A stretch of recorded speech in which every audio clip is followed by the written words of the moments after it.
Well, it is the best time of the year for hockey fans and for businesses along Sens Mile. With Ottawa starting this series on the road, the hunt will be on for the best big screen viewing with a beverage. Good afternoon. This is CTV News at 5. I'm Patricia Boal. Ottawa is officially in playoff mode with the Senators set to face the Carolina Hurricanes in Game 1 tomorrow. Bars all over the city getting set for a boost, but nowhere more so than on the stretch of Elgin known as Sens Mile, which also becomes a bit of a street party this time of year. CTV's Josh Morano joins us now with more on this. A good day to be outside covering this story today, Josh. A great day. I was wearing a sweater today. I couldn't have been happier talking about playoff hockey. Doesn't get much better, but the flag is up and the fans are ready. Puck drop in Carolina is less than 24 hours away, and businesses along Elgin say this is the best time of year. This was at City Hall earlier today with the Sens flag now flying high, marking the start of playoff hockey in the capital. Just down the road, Elgin Street once again transforming into Sens Mile, with fans already looking ahead to game day. And with puck drop less than 24 hours away, excitement is building, not just for those fans, but for businesses along the mile, expecting a big boost. We learned from last year, we were packed every single game and the vibe was electric, and we're just going to build on that this year. We have more fun and surprises in between periods, and we're going to be sold out every game, and our team is pumped, everybody's ready, and super excited. And Sens Mile will certainly be a hot spot for those looking to get out to watch playoff games, with home games already nearly sold out. And puck drop for Game 1, like we said, is set for 3 p.m. tomorrow, with the first home playoff games coming next week. Patricia. And you knew I was on the air when those tickets went on sale, so I'm sure you grabbed a couple from me this no. morning. They went quick. They went very quick. CTV's Josh Morano live for us tonight. Thank you. Well, less fun news now as the fear of flood watch remains in effect for the lower Ottawa River in areas from Arnprior to Hawkesbury. And for those living near and along low-lying shorelines, there is concern their homes could be flooded. CTV's Tyler Fleming is taking a look at this today for us. Tyler. Yeah, Patricia, for many, sandbagging efforts are already underway. And while residents are hoping for the best, they must prepare for the worst. In Cumberland, neighbors gathered on this street, firefighters too filling sandbags as quickly as possible. By 11 a.m., more than 400 made, and they say hundreds more are likely needed to make a barrier. The houses here have been hit hard by floods in the past, and no one wants a repeat. Moving west, the road to Petrie Island is soaked. The park is closed and flooded, parts at least. And at Britannia Park, paths are now pond. This neighborhood in the area has seen bad flooding in past years too, but so far residents say the concern remains low, but they do know that it can change quickly.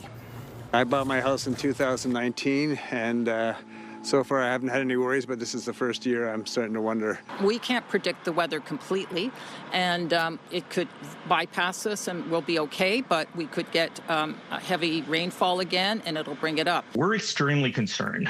Based on our monitoring and analysis across the watershed, the indicators are not encouraging. Experts link rising river levels to recent rainfall, northern snowmelt, and flawed flow control. Now, there are 14 locations where you can pick up sandbags in Ottawa. It's they're where the flooding is at its highest risk, and you can find those details on our website, ctvnewsottawa.ca. Patricia. Yeah, a lot of good information on there. All right, CTV's Tyler Fleming live for us tonight. Thank you. We want to check in with Jackie now on the weather. And the one thing that stands out in all of those pictures, whether we're talking about Senators or we're talking about flooding, is how beautiful that sunshine was today, Jackie. Yes, it's quite the switch from the gloomy gray weather and heavy rainfall that we've had all week long. And we've had clear skies and temperatures throughout eastern Ontario. Yes, lots of sunshine, sitting around 19, 20 degrees. And this kind of conditions will carry on into the overnight. But temperatures are going to be dropping overnight to about 6 degrees. We may even see a little bit of a few clouds rolling in. Tomorrow, we are in for another 20-plus degree day. But it might feel a little cooler because we are having wind gusts between 40 to 60 kilometers for most of our day. And in addition to the wind, we are anticipating more rain coming through. It has prompted a special weather statement in effect for here in eastern Ontario. 10 to 20 millimeters of rainfall is anticipated for Saturday afternoon into Sunday morning. And if we want to break this down fairly quickly, we'll likely start to see some rain activity around the Pembroke-Renfrew area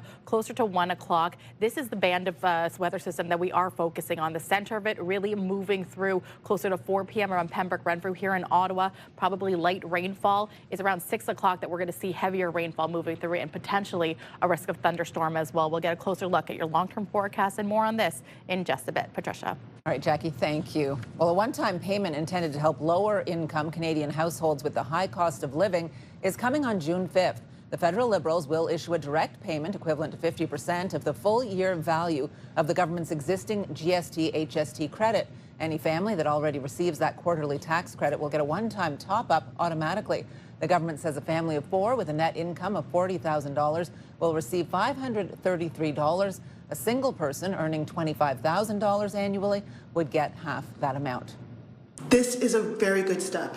It helps provide families with direct support at a time when they are struggling to afford things like childcare, housing, and of course the high cost of food. It doesn't apply to me, but hey, I know a lot of people that could use any kind of help. And again, anyone who was eligible for the GST-HST rebate will qualify for this one-time grocery benefit payment, but you must file your tax return to get the rebate. If you need gas in your vehicle, you may want to head to the pumps today if you can. Gas prices in the capital set to rise tomorrow.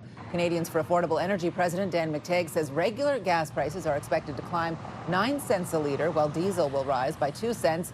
The jump is due to the annual switch from winter to summer gasoline blends, as well as rallying energy markets. Many gas prices in the city today hovering around $1.73 a litre. You'll get another break, of course, when that federal tax is suspended on Monday.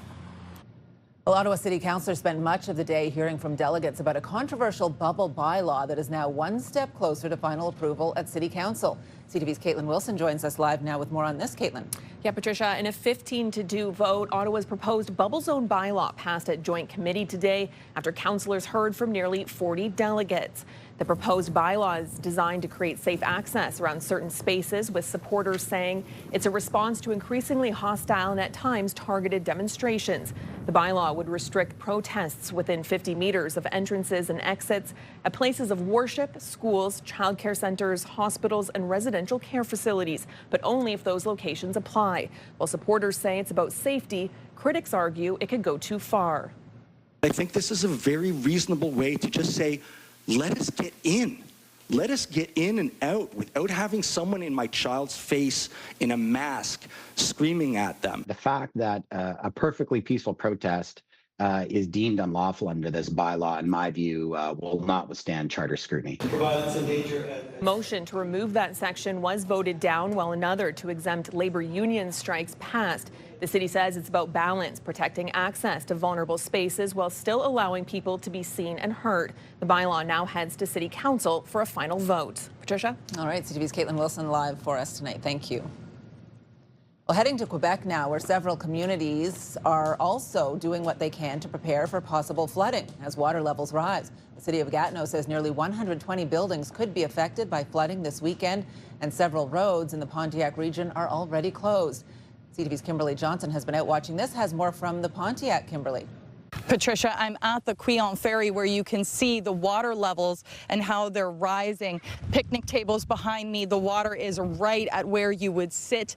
And residents tell me that the water should actually begin further back at the poles over there. So you can start to see where it's really creeping up. Pontiac officials say as of today, there are no major road closures, but they are providing residents with sandbags. And so too are Gatineau officials, where they say rising water levels could bring major flooding over the coming days. 33 streets and 119 buildings could potentially be affected. That includes in Aylmer, Hull, Gatineau, and Saint-Anger. The mayor of Gatineau says firefighters will be on hand in affected areas as the water could rise through the weekend, reaching 2023 levels. What we have seen is that the level of water has increased in the past few hours, in the past day. So we're anticipating the level of flooding that we have seen in 2023. We're saying to citizens to get ready for that level of water. The municipal organization is ready. Firefighters will be going to the 119 residents that we anticipated to be affected by the level of water in the next few days. The city is providing sandbags and asking residents to avoid the affected areas over the next few days. In the Pontiac region, the mayor says water levels are expected to hold steady. steady. The mayor says that they will continue to provide supports for residents. Patricia? All right, thank you, Kimberly. Well, coming up on CTV News at 5, a major purchase by the province to help the Premier with his travels. CFRA's Christy Cameron joins us to discuss the private jet. And here's what you need to know. The Bytown Antique and Vintage Show is happening this Saturday at the Nepean Sportsplex. Explore beautiful antiques, collectibles, and lots of treasures waiting to be discovered. The show runs from 9 a.m. to 3 p.m. Taking a live look on your roads right now, a 30-minute delay on the 417 westbound between Bronson and Woodruff, about a 5-minute delay 417 east between Vanier Parkway and the Split. And if you're on the 174 eastbound, you'll see about a 10-minute backup from the Split to Jeanne d'Arc. Our popular Team of the Week segment is back. If you want to be a part of our Myers Automotive Group Team of the Week, upload your video to ctvnewsottawa.ca. CTV News has learned that the province of Ontario has purchased a jet worth nearly $29 million for what it describes as the Premier's extensive travel within Ontario and the U.S. The Ford government bought a pre-owned 2016 Challenger 650, citing the Premier's frequent trips south of the border to, quote, help make the case against President Trump's tariffs. The Premier's office has confirmed the purchase. Today's radio question of the day is asking, does Doug Ford need a private jet? Doug Ford talks like he's for the people, but now he's like being a billionaire with taxpayers' money, getting himself a private jet. And I'm not exaggerating. I think I'm a reasonable person. I understand in business, you got to travel, there are expenses, but we don't need to do this. Christy Cameron is here, so John Fraser doesn't like it. Marit Stiles did not like it either. We asked this question this morning as well, and for the most part, the people are not loving it. You know, it was pretty mixed. People are having a good laugh. You know, the gravy plane, Air Ford One, the puns write themselves. But there is a serious conversation here, Patricia, about the evolving role of an Ontario Premier. And we know that Premier Doug Ford has kind of become like Captain Canada. He's got a close relationship with the Canadian Prime Minister. He's going down to Texas. But what do we do about this? Like, this is not just his private jet. It's a lot of money. It sends a message that this is a precedent that is being set. Is it an appropriate use of money? The question in my mind is whether or not he's actually traveling that much. For example, if you look at his recent charter to Texas when he made that trip, that could have easily been around $200,000. Okay, let's go with that math for a second. Does that justify the cost of a private plane? You'd have to travel a heck of a lot. Like, if you took 10 trips a year, that's still only $2 million. 20 trips is still only $4 million. Again, I can't believe I'm saying only $4 million, but we're comparing it to the cost of a private plane. You got to be in office for a while to make this all worthwhile. Yeah. The other interesting thing that came up, of course, is the Ontario government acquiring Billy Bishop Airport, and they're putting in more functions that will make it easier for jets in there. So that timing, I think people were sort of wondering about a little bit. Yeah. And also, how often is the Canadian Premier, the Ontario Premier, going to Kenora? Like driving that far into Ontario where you're almost touching Manitoba. See what you did there, though? You called him the Canadian Premier. That's where he's establishing himself. Well, it's true. And it looks like he's moving in that direction with this private plane, even though he's afraid of flying. Oh, well, better on a jet than commercial. You can join the conversation and leave a comment through the Talkback feature on the iHeartRadio app. You can listen live to Christy Cameron on News Talk 580 CFRA weekdays from 2 to 6. And now watch Christy's segments anytime on YouTube. Coming up on CTV News at 5, it's not really patio season just yet, but we'll take what we can get before more rain and the return of chilly temperatures. Here's what's on CTV tonight. E-Talk, The Big Bang Theory, Celebrity Jeopardy, Happy's Place, Children Ruin Everything, and Boston Blue. All right, one more look at the weather forecast going into a pretty important weekend for a lot of people, Jackie. That's right, Patricia. A lot's happening this weekend, and we are also anticipating, in terms of events, but also anticipating rain moving through as well. So we're keeping a very close eye on this. When is the rain going to hit exactly? Well, Friday into the overnight, we are anticipating mainly clear skies, and that's the good news. We are seeing really great conditions right now. Here's a live look through our Centennial Glass Sky Cam showcasing Quebec Point. The sun is shining down on this Friday. Current temperature right now is 20 degrees, and we saw a lot lot of people hitting up the patios as well. And as we mentioned, this is going to carry on into Saturday morning, where we will see lots of sunshine moving through, but the winds are also going to start to pick up, as well as this weather system that's moving in. And the eye of the storm really is going to be hitting the Ottawa region probably closer to 6 o'clock. So you may be clear if you are wanting to hit up a patio for the Sens game, but make sure to bring an umbrella or a light rain jacket as well, because you might see a little bit of the light rain moving through. So we are keeping a close eye. 10 to 20 millimeters of rain expected to move through. Should clear by Saturday by midnight, but we are anticipating another round of rain moving in as well. Temperature-wise, though, look at this. Noon, 20 degrees. The daytime high is going to likely be around 22, 23 degrees. We'll see a little bit of humidity as well, so we could feel closer to 25. However, wind gusts between 40 to 60 kilometers per hour is what we are anticipating. So again, it will be maybe a little bit cooler than what we are seeing today. Now, temperatures in the valley, overnight lows 6 degrees, 18, and showers anticipated as well. And as we look towards the Seaway, temperatures also similar, 5 overnight, clear skies, mainly sunny conditions for tomorrow. 19 degrees is the anticipated daytime high. But again, rain could be on the way in the early evening for the Seaway. So we're keeping a very close eye on this. We did mention the rain coming in at 3 a.m. for Sunday. A longer look at your long-term forecast. Maybe when the temperatures start to drop, we could see some light flurries moving in as well. So again, we're not quite done with that wintry weather as well. Taking a closer look at the next several days. Yeah, 22 going down to Sunday. 8 degrees, the anticipated daytime high. It's going to be about 4 degrees on Monday, but by Wednesday, we should be back up to double-digit temperatures. Weather is brought to you by Manotick Tree. Complete tree care from start to stump.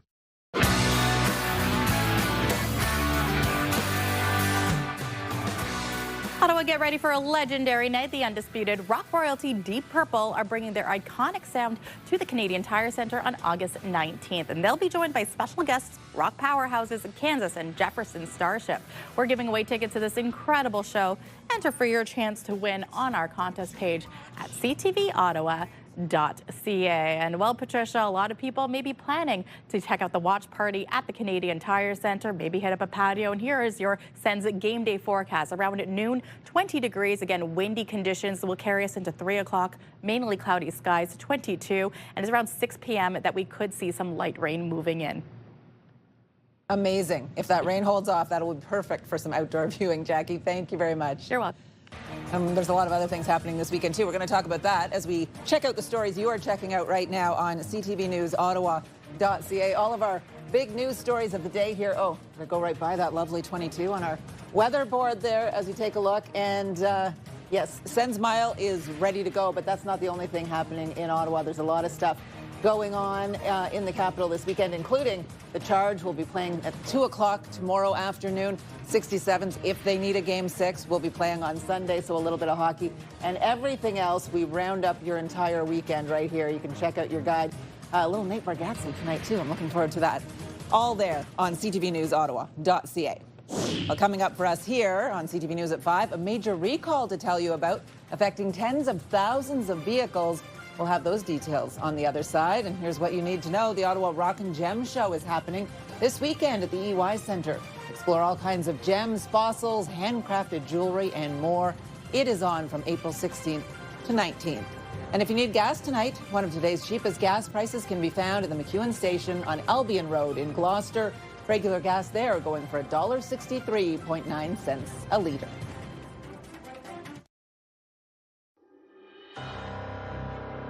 Taking a live look through our Centennial Glass Skycam, it is a beautiful evening in Ottawa, 20 degrees in the sunshine right now.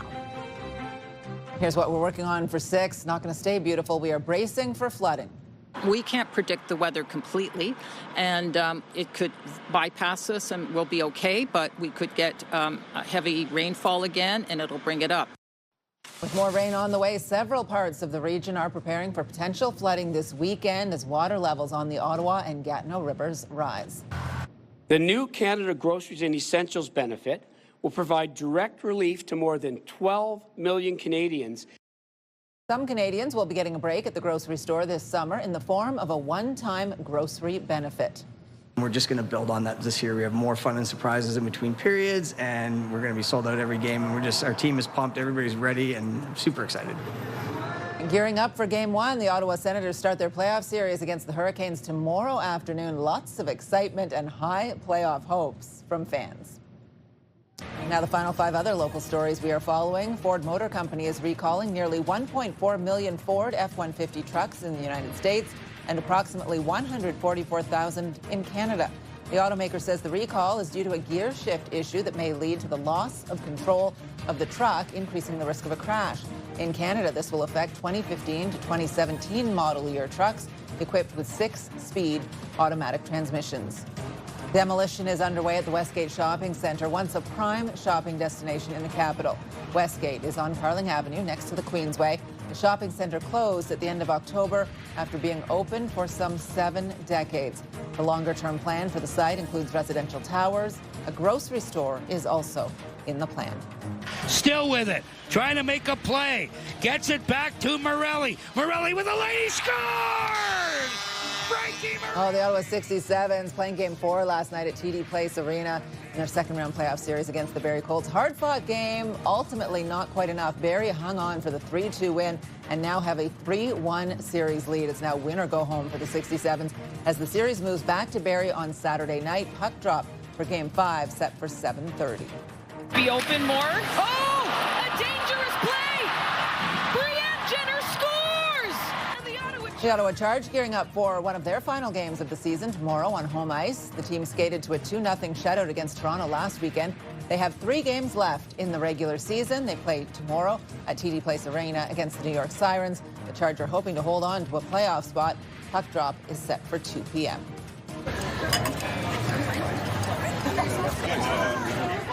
How good is this? With the reprieve from the rain plus some sunshine and temperatures in the high teens. Some spots opening their patios today. Tavern on the Hill and on the Falls locations among the patio destinations open across the capital this afternoon. Those wanting to get out to a patio in the days ahead may have to be patient. More rain is on the way and temperatures falling back down around the freezing mark early next week. Today was the day to have off and get out there and enjoy a little sunshine and a beverage.